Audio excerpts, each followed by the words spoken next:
Welcome back, another episode. Intelligence lost one of its own in tonight's Blue Bloods episode. The new detective was there. Emily Martle was her name. She had just recently joined the unit, and much of her time was spent on paperwork. Because of her troubled past, she stayed away from the activity. At work, she lost a partner. She needed to see a therapist. Because everyone was concerned about her mental health, she was also unable to be transferred to a new facility. Her connection with Detective Ruzek helped her land the intelligence post. At the police academy, the two of them became together. Since then, they have remained friends. Ruzek understood his boss had to replace Upton on the team, so he immediately considered Martle. Given that Martle had been shot, Ruzek was undoubtedly regretting that decision. They heard gunfire as the two of them were leaving a crime scene. They were scarcely out of the car when the perp began shooting at the cops. He gave Martle a headshot. He refrained from pursuing the gunman until his companion was placed in an ambulance. The gunman was firing from a neighboring blue house. Ruzek went there escorted. They discovered a shot family as a whole. The gunman drove off in a car. He is accompanied by a toddler. Ruzek ran after the gunman with Officer Cook in the nearest patrol car. They wished to prevent the gunman from escaping. Along with Bobby, the younger son, Roy fled the house. Now that the older son was escaping the police, it was only natural for him to pursue him. Nate was the older child.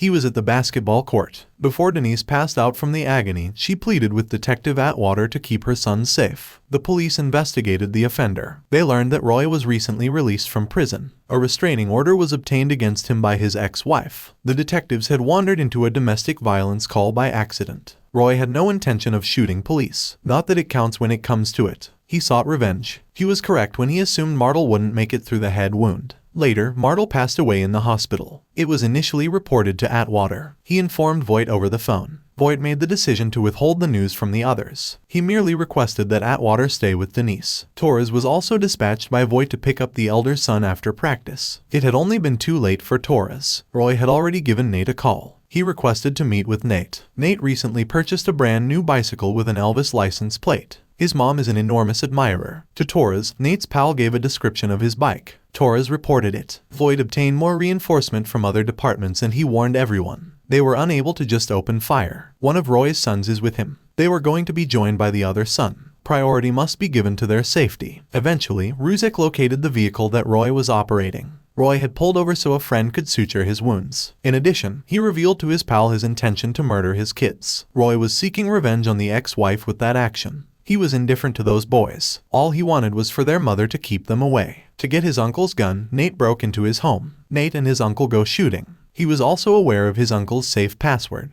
After learning about what had occurred to his mother, he reached for a revolver. Nate returned to the old residence by rail, the one before going to prison, when he lived with his father. Once Torres revealed himself as a police officer, Nate fled, but Torres was able to catch up with him when he got off the train. The youngster is aware now that his father lied. He did not want his sibling to be harmed by his father. For this reason, he was not going down lightly. Nate almost fired at Torres. Nate was duped by Torres into thinking there was a civilian nearby. He used the chance to get the gun from Nate, and he put the boy in handcuffs to stop the kid from coming to harm. Nate attempted to alert the police while he was being led to the station. He told Torres his father was insane. His father intended to murder everyone. By the end of the day, they had prevented Roy from murdering his sons. Ruzek was eventually forced to consider Martle when all was calm and attend to his loss. For more videos, subscribe.